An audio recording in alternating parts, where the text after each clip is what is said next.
فرمایا جو خوف پروردگار عالم رکھ، مرد ہو، عورت ہو، جوان ہو، بوڑھا ہو، یہ نشانی ہونی چاہیے۔ مولا کون سی نشانی؟ فرمایا پہلی نشانی یہ ہے جو خوف پروردگار عالم رکھتا ہے وہ خدا کو ناظر مانتا ہے۔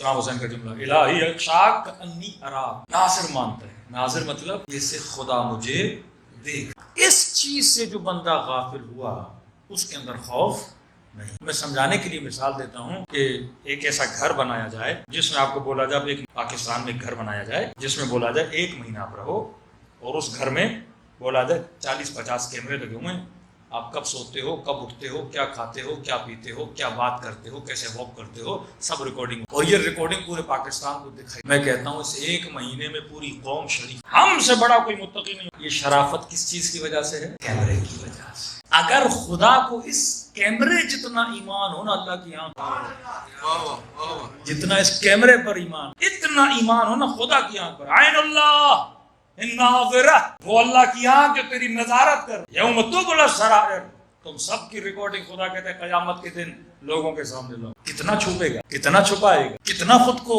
سمجھ رہا ہے کہ لوگ مجھے نہیں دیکھ رہے۔ اللہ کہتا نہیں، قیامت کے دن دکھاؤں گا۔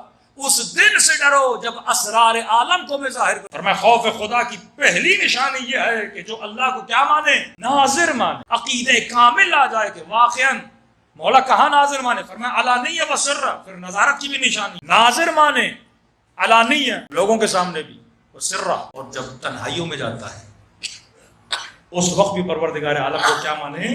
ناظر مانے۔ جب میں اکیلا ہوں تب بھی خدا دیکھ رہا ہے، جب لوگوں میں ہوں تب بھی خدا دیکھ رہا ہے۔ اچھا، ایک ہم لوگوں کا ایک مسئلہ ہے، وہ مسئلہ ہمارا ذاتی مطلب ہماری بناوٹ ایسی ہے، کچھ ایشوز ہماری بناوٹ کی وجہ سے کہ ہم کبھی کبھی غفلت پہ چلے جاتے ہیں، کیونکہ ہماری بناوٹ ہے جسم کی۔ ہم آئینے میں جب خود کو دیکھتے ہیں تو فوراً سمجھتے ہیں یہ کون ہے؟ میں ہوں، جبکہ یہ میں نہیں ہوں، میرا کیا ہے؟ جسم ہے۔ یہ جسم ہے، مٹیریل جسم ہے جو مٹی میں مل جائے گا۔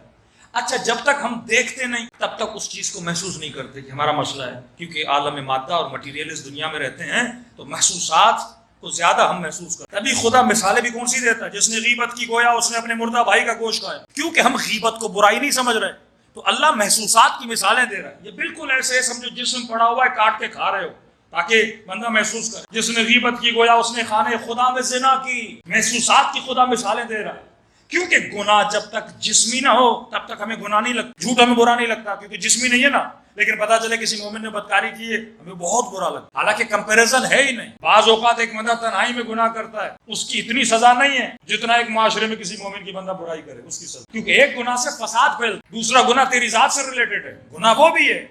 تبھی خدا مثالیں جسمی دیتا ہے کیونکہ خدا ہماری مینٹلٹی، ہماری سائیکی کو جانتا ہے کہ جب تک میں سے ایسی مثالیں نہیں دوں گا اسے وہ برائی نہیں لگے۔ خدا کو بھی ہم کیوں نہیں محسوس کرتے؟ کیونکہ نظر نہیں آتا۔ وہی مینٹلٹی جو اہل مصر کی، کوئی بت تو بنا دو، کوئی چیز بنا دو موسیٰ تاکہ ہم دیکھیں، محسوس تو کریں، ہاتھ تو لگائیں۔ تبھی مومن جب کربلا جاتا ہے اللہ کی زری کے سامنے پوری قوم شریف بن جاتی ہے۔ میں کہتا ہوں خدایا کاش قوم ایسی ہو جائے، نمازیں، ذکر، خلوص، خضوع، خشوع کس کے سامنے بیٹھا ہے؟ چاندی کی زری کے سامنے۔ اس کی نسبت کس سے ہے؟ حسین سے ہے۔ اب کیا سمجھ رہا ہے کہ زری کے اندر کون بیٹھے ہوئے ہیں؟ امام حسین۔ حالانکہ روح حسین تو ہر جگہ ہے۔ فرمایا جب تم مجلسوں میں آتا ہے ہم وہاں بھی آتے ہیں، ہم تجھے دیکھ رہے ہیں، تیرا امام تیرے ساتھ ہے، احاطہ ہے ہمارا۔ لیکن نہیں، کربلا کے روزے کے اندر ایک ادب ہوتا ہے۔ روزے سے باہر نکلے ادب تھوڑا، ایئرپورٹ تک آئے تھوڑا اور کم، جہاز پہ بیٹھے تھوڑا اور کم ہوا۔ اسی جہاز میں وہی مومن جو وہاں پہ کسی سے لڑتا نہیں تھا جہاز پہ لڑتا، یہاں تک کہ ایک ظاہر دوسرے ظاہر پہ لعنت کرنے۔ کس بات پہ؟ ہاتھ میں تسبیح، سبحان اللہ سبحان اللہ سبحان اللہ۔ عمر 70 سال ساتھ بیٹھے ہوئے ہیں۔ اب پچھلے مومن نے پتہ نہیں لہسن کھایا، پیاز کھائی، منہ سے اس کی بو آ رہی، اس نے کہا اللہ اس پہ لعنت کرے، پیاز کھا کے آیا ہے، جہاز میں جینا آرام کر دیا اس میں۔ میں نے کہا پتا بھی ہے لعنت کس پہ بھیجی جاتی ہے؟ تو زیارت عاشورہ پڑھ، یزید پہ تو لعنت بھیجتا ہے۔ لعنت ہلکی چیز نہیں ہے کہ تھوڑا سا غصہ آئے، لعنت دشمن علی پر مومن پہ نہیں بھیجی جاتی۔ اب یہ حسین کی زیارت کر کے آیا ہے، ہاتھ میں تسبیح ہے، ظاہر حسین ہے، اور اسی مولا کے چاہنے والے کو ایک منہ کی ہلکی سی بدبو کی وجہ سے کیا کر رہا ہے؟ ادب نہیں ہے۔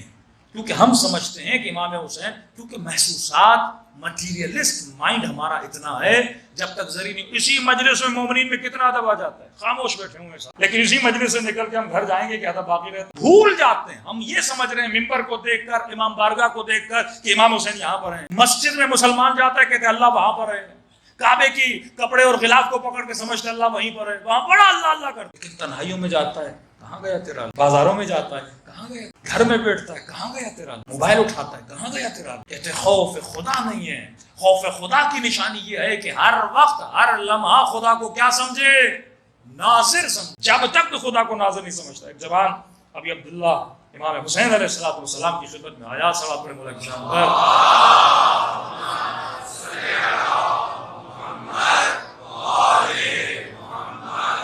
اچھا یہ سادہ لوگ اہل بیت سے آتے تھے، کبھی کبھی ایسے سوال کرنا جرم نہیں ہے، لیکن کبھی ہمارا سوال ہی غلط ہو۔ یہ بھی اب سوچتا ہے امیر المومنین خطبہ دے رہے ہیں، ایک بندے نے مولا نیچے اترے کہ علی ایک بہت اہم سبق، شیطان کی بیوی کا، مولا اسے لے گئے منبر کے کنارے، چند باتیں اسے سن، باہر نکلا، دوسرے نے پوچھا کہ پتہ چلا بیوی کا نام کیا ہے؟ علی سے نہیں پوچھا۔ ایسا سوال کرو جس کو فائدہ ہو۔ مولا کیا خدا دنیا کو انڈے میں ڈال سکتا؟ بھائی سوال ہی اشکال ہے، سوال میں ہی مسئلہ۔ عمر کا زمانہ تھا، ایک بندہ کیا خلیفۃ المسلمین، ایک سوال ہے، کون سا خدا کہاں ہے؟ 5 منٹ عمر نے سوچا، اس نے کہا خدا عرش پر ہے۔ اس نے کہا آپ نے میرا مسئلہ حل کر دیا۔ کیا مطلب؟ اس کا مطلب ہے فرش پہ گناہ کر سکتا اگر وہ عرش۔ امیر المومنین نے سنا، اسے فوری لے کر گئے، مولا جانتے تھے، فرمایا بندے خدا تیرا سوال ہی غلط ہے، خدا تیرا سوال ہی غلط۔ خالق جس چیز کو حل کرتا ہے اس چیز میں نہیں آ سکتا۔ تشریح کی امیر المومنین اس کے ساتھ۔ بعض اوقات واقعا ہمارے سوال کیا ہوتے ہیں؟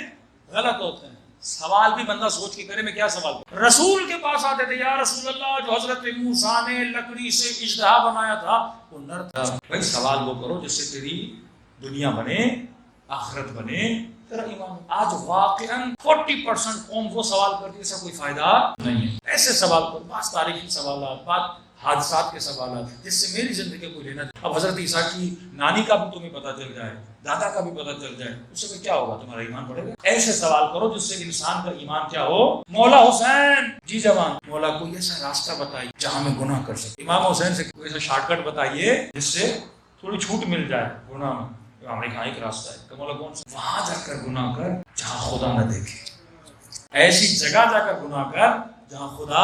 کہنے کا مولا ایسی کوئی جگہ ہے تو نہیں؟ کا پھر ایسا سوال جب تجھے پتا بھی ہے کہ ہر جگہ پروردگار عالم، ہم اپنے ہر سوال کے لیے، کبھی ہر گناہ کے لیے جواب رکھتے ہیں، ہر خطا کے لیے جواب رکھتے ہیں۔ ایک چرواہا تھا، لوگوں کی بکریاں چرانے جاتا تھا۔ چند جوان پکنک کے لیے گئے، 6-7 دوست، بھوک لگی ان کو، چرواہا دیکھا 700-800 بکریاں، تو اس چرواہے کے پاس گئے، کہتے ہیں کہ ایک بکری ہمیں دے دے، جتنے پیسے تمہیں چاہیے ہم سے لے لے، کاٹیں گے، ذبح کریں گے، کباب بنائیں گے، تو بھی کھانا ہم بھی کھائیں گے، ساتھ مل کے مزہ کریں۔ اس چرواہے نے کہا کہ یہ بکریاں میری نہیں، امانت ہے، مردوں میں لوگوں کی امانت ہے۔